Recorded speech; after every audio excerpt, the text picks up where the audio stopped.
मणिपुर जो भारत के north east region में एक अनमोल रत्न माना जाता है, अपनी खूबसूरत नेचुरल ब्यूटी और रिच कल्चर डाइवर्सिटी के लिए ये फेमस है। लेकिन इस सुंदर जगह के नीचे एक गहरा और कॉम्प्लिकेटेड हिस्ट्री छुपा हुआ है।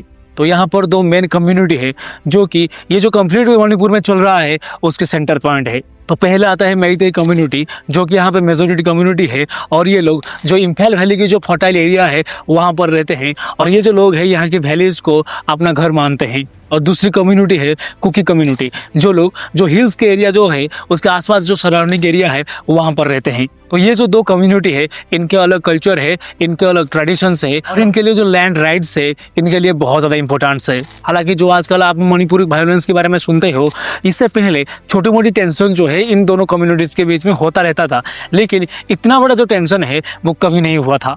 3 मई 2023 इस दिन क्या होता है कि एक छोटी सी चिंगारी एक बहुत बड़ी आग में बदल जाता है, जिसकी वजह से मणिपुर में जो पीस और जो हार्मोनी था वो पूरी तरीके से वहां से हट जाता है। तो जो भी आज मणिपुर वायलेंस के बारे में आप सुनते हो वो सारी चीजें स्टार्ट होता है 14 अप्रैल 2023 से, जिस टाइम पे मणिपुर की जो हाईकोर्ट थी वो एक कंट्रोवर्शियल स्टेटमेंट देता है। और जो मणिपुर की हाईकोर्ट था उन्होंने ये कहा कि जो मेइतेई कम्युनिटी है उनको शेड्यूल्ड ट्राइब यानी कि जो एसटी की कैटेगरी है उसमें ऐड किया जाए। और ये जो डिसीजन मणिपुर हाईकोर्ट ने दिया था मेइतेई कम्युनिटी के लिए वो इसीलिए दिया था कि क्योंकि जो मेइतेई कम्युनिटी थी उनके जो कुछ पुराने प्रॉब्लम्स था उसको एड्रेस करने के लिए ऐसे स्टेटमेंट को दिया गया था। लेकिन यही चीज जो है वो जो कुकी कम्युनिटी थे वो उनके लिए एक बहुत बड़ी खतरा समझा, क्योंकि उनके हिसाब से यदि मेइतेई कम्युनिटी को यदि एसटी स्टेटस मिल जाता है तो उनके प्रोटेक्टेड लैंड राइट्स, रिजर्वेशन और जो एफर्मेटिव एक्शंस पे असर पड़ सकता है, क्योंकि ये जो एसटी स्टेटस होता है वो कॉन्स्टिट्यूशनली जो ट्राइबल ग्रुप्स होता है उनको एक स्पेशल प्रोटेक्शन देता है।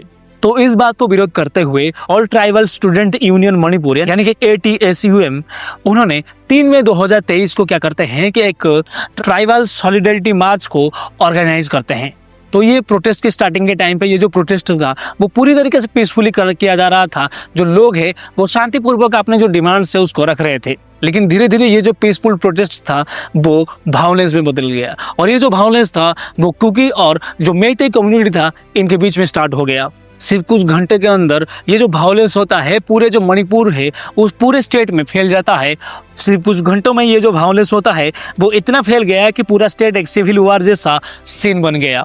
और यही था वो टर्निंग पॉइंट जिसके बाद जो मणिपुर है वो पहले जैसा नहीं रहा। लेकिन दोस्तों 3 मई 2023 को जो इवेंट होता है वो तो छोटी सी स्पार्क था, असल आग तो बहुत पुरानी और गहरी था, क्योंकि ये जो कॉन्फ्लिक्ट था वो कई साल पुराना था और इसके साथ साथ कई सोशियो पॉलिटिकल फैक्टर से जुड़ा हुआ था। जो मैंने आपको बताया कि ये जो कॉन्फ्लिक्ट थी वो बहुत पुरानी थी। तो इसमें पहले आता है कि लैंड ओनरशिप की। तो ये जो मणिपुर है वहाँ पर अलग अलग नियम है। ये जो मेइतेई कम्युनिटी है जो कि इम्फाल वैली के रीजन में रहते हैं, वो लोग जो हिल डिस्ट्रिक्ट है वहाँ पर उनको जमीन खरीदने की परमिशन नहीं है। लेकिन जो कुकी जो कि ट्राइबल वैली में रहते हैं वो लोग लैंड को खरीद सकते हैं। और इसी वजह से क्या हुआ कि जो ये मेइतेई कम्युनिटी लोग थे इसको अनफेयर मानते हैं, क्योंकि उनकी जो पॉपुलेशन है वो बढ़ रही थी, जिसकी वजह से उनकी जो लैंड है उनके पास उनके लोगों के लिए नहीं थी। इसीलिए वो लोग चाहते थे कि यदि उनको एसटी स्टेटस मिल जाता है उसके बाद वो जो हिल साइड एरिया होता है वहां पर वो जमीन खरीद पाएंगे। और इसके बाद आता है दूसरे सबसे बड़ी प्रॉब्लम जो कि है डेमोग्राफिक चेंजेस। तो ये जो मेइतेई कम्युनिटी है उनका ये एलिगेशन था कि ये जो म्यांमार है वहां से जो इलीगली इमिग्रेशन हो रही है और ये स्पेशली जो कुकी चिन लोग होते हैं उनके थ्रू हो रहा है। और ये जो चीज होता है वो उनकी रिसोर्सेस और उनकी जो कल्चर होता है उसमें प्रेशर डालता है। कई रिपोर्ट्स के मुताबिक ये जो बॉर्डर एरिया होता है वहाँ पर बहुत सारे लोग शिफ्ट हुए हैं, जो चीज़ जो मेइतेई कम्युनिटी है उनको एक थ्रेट मानते हैं। और इसके बाद जो तीसरी सबसे बड़ी रीजन होता है वो होता है वार ऑन ड्रग्स कैंपेन। तो ये जो मणिपुर गवर्नमेंट है वो पॉपी कल्टीवेशन यानी कि जो अफीम की जो खेती है उसमें स्ट्रिक्ट एक्शन लगाया है, जो ज्यादातर हिल्स एरिया में होती थी। तो जिसकी वजह से क्या है कि जो कुकी कम्युनिटीज है उसको टारगेटेड कैंपेन मानते हैं, क्योंकि उनके अकॉर्डिंग इसमें उनकी जो ट्रेडिशनल लाइवलीहुड है उसको नुकसान पहुंचाया जा रहा है बिना कोई ऑल्टरनेटिव इकोनॉमिक्स ऑप्शन देते हुए। तो जिसकी वजह से ये जो कुकी कम्युनिटीज है वो लोग बहुत ज्यादा गुस्से में भी है। तो अभी बात हो गई मैती कम्युनिटी के बारे में, तो अभी बात करते हैं कुकी कम्युनिटी के बारे में। और ये जो प्रॉब्लम होती है, ये चौथे सबसे बड़ी प्रॉब्लम होती है, जो होती है पॉलिटिकल रिप्रेजेंटेशन और पावर शेयरिंग की। तो जो मणिपुर है वहाँ पर मैती कम्युनिटी जो है, उनकी जो पॉपुलेशन है वो सबसे ज़्यादा है, जिसकी वजह से जो मणिपुर है मैती कम्युनिटी की गवर्नमेंट है, जिसकी वजह से जो कुकी कम्युनिटी है उनको ये लगता है कि जो मैती कम्युनिटी है उनके जो प्रॉब्लम्स होता है उसको इग्नोर कर रही है। यानी कि जो मैती कम्युनिटी है वो वैली रीजन में रहते हैं, जिसकी वजह से वहाँ पर जो डेवलपमेंट है वो ज़्यादा होता है आज कंपेयर टू हिल डिस्ट्रिक्ट। तो आज के टाइम पे जो मणिपुर में इतने बड़े आप वायलेंस देख रहे हैं, ये जो 3-4 रीजन आपको मैंने बताया, ये सारे रीजन इन दोनों कम्युनिटीज के बीच में होने की वजह से इतना बड़ा जो वायलेंस है आप मणिपुर में देख रहे हैं। 3 मई को जो वायलेंस देखने को मिला आपको मणिपुर में, उसकी वजह से रात भर में जो बहुत सारे घर थे उसको जलाकर उसको राख में बदल दिया गया, और वहां पर जो गांव थे उस गांव को सिस्टमेटिकली टारगेट किया गया था।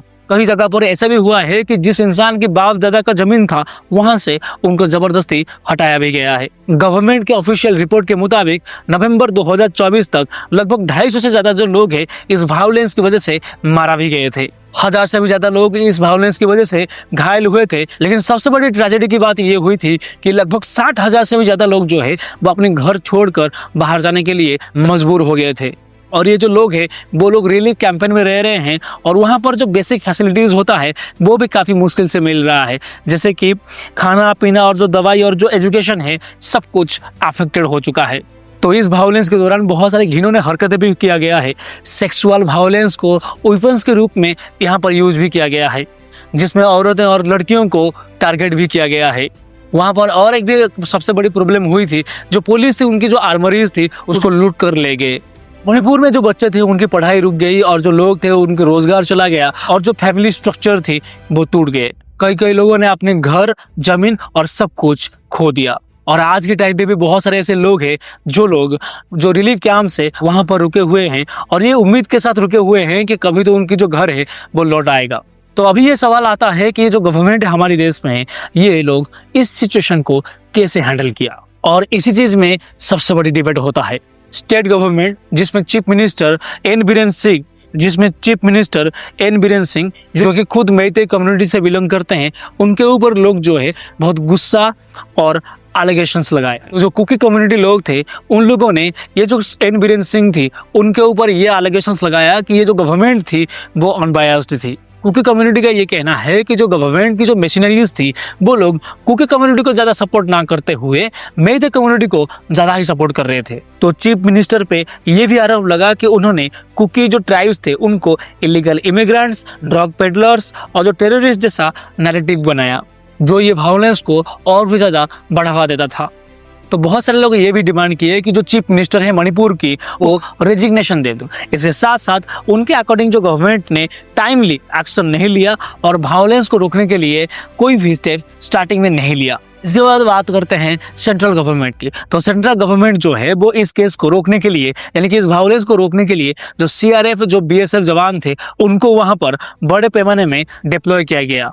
तो वायलेंस के टाइम पे जो मणिपुर है वहां पर जो इंटरनेट है उस चीज को पूरी तरीके से बंद कर दिया गया, और कई सारी जगह पे कर्फ्यू को लगाया गया। लेकिन वहां पर लोगों की ये भी एलिगेशंस आया कि जो सीआरपीएफ और जो बीएसएफ जवान थे वो लोगों को प्रोटेक्ट करने के लिए वो सही से नहीं कर पाए। इसके बाद सबसे इम्पोर्टेंट जो सुप्रीम कोर्ट थी वो इस मामले में इंटरफेयर किया, और उन्होंने जो हाई कोर्ट थी मणिपुर को उसको स्ट्रिक्टली, ये कोर्ट ने मणिपुर हाई कोर्ट के इनिशियल ऑर्डर को क्रिटिसाइज किया। स्टेट गवर्नमेंट को लॉ एंड ऑर्डर मेंटेन करने और हर सिटीजन की सेफ्टी इंश्योर करने के लिए स्ट्रिक्ट इंस्ट्रक्शंस दिया। सुप्रीम कोर्ट ने यह भी आदेश दिया कि जो ह्यूमन राइट्स वायोलेशन पे सीरियस अटेंशन दिया जाए। लेकिन आज तक यही सवाल रह गया कि ये जो गवर्नमेंट थी वो जो दोनों कम्युनिटीज थी उनको इक्वल तरीके से ट्रीट किया या फिर नहीं किया। कुछ लोगों का ये भी कहना था कि जो सेंट्रल गवर्नमेंट है वो मणिपुर स्टेट में जो प्रेसिडेंट रूल्स होता है उसको लगाने के लिए देरी किया, जो कि बहुत ज़्यादा लेट हुआ था, और इस डिले की वजह से ये जो वायलेंस है वो और भी ज़्यादा लंबा टाइम तक वो चलता रहा। और फाइनल रिजल्ट में यही हुआ कि ये जो दोनों कम्युनिटीज की जो भरोसा है जो गवर्नमेंट पर वो पूरी तरीके से टूट गया। आज मणिपुर की जो सिचुएशन है वो बहुत ज़्यादा कम्प्लेक्स है, और यहाँ पर जो स्टेट है वो डीपली डिवाइडेड है। मणिपुर में कुछ एरिया में आज पीसफुल लोग रह रहे हैं, तो कुछ जगह पर आज भी छोटे मोटे वायलेंस होते रहते हैं। और ये जो दोनों कम्युनिटीज़ के जो लोग हैं वो इनके बीच में जो भरोसा है वो इतना कम हो चुका है कि एक इंसान दूसरे एरिया में जाने के लिए भी आज डर रहा है। कुकी रिप्रेजेंटेटिव जो है वो आज के टाइम पे एक सेपरेट एडमिनिस्ट्रेशन की मांग कर रहे हैं। उनका ये कहना है कि एक साथ रहना अब बहुत ज़्यादा मुश्किल हो चुका है। तो अब सवाल आता है कि आगे क्या, क्योंकि जो पीस का रास्ता है वो बहुत चैलेंजिंग है। लेकिन यदि मणिपुर में आप वायलेंस को रोकना चाहते हो तो पहली चीज जो होता है कि ट्रस्ट बिल्डिंग। लोगों के मन में जो डर बैठ गया है एक दूसरे को लेकर वो पहले हटाना होगा। दूसरी चीज ये है कि डिसआर्मिंग मिलिशियस, तो जो लोग वेपन्स को पकड़ के रखे हैं उन लोगों को ये जो वेपन्स है उसको हटाना होगा। और इसके साथ साथ वहाँ पर जो बंकर्स को बनाए हैं उस बंकर को तोड़ना होगा। और जो तीसरा सोल्यूशन से वो होता है कि जो कोर इश्यूज है उसे सॉल्व करना होगा, जैसे कि land ownership laws, political representations, demographic concerns और इकोनॉमिक डेवलपमेंट में जो लॉन्ग टर्म सोल्यूशंस है उसको निकालना पड़ेगा। मणिपुर स्टेट में जिस टाइम पे वायलेंस हो रहा था उस टाइम पे प्रेसिडेंट रूल्स को लगाया गया, लेकिन इससे क्या हुआ, इससे जो थोड़ी टाइम के लिए ये जो वायलेंस है वो रुक गया, लेकिन ये कोई परमानेंट सोल्यूशंस नहीं था। तो जो असली समाधान है वो तभी आएगा जब सेंट्रल गवर्नमेंट, स्टेट गवर्नमेंट, दोनों कम्युनिटीज के लीडर्स और सिविल सोसाइटी मिलकर बैठेंगे और सच्चे दिल से बात करेंगे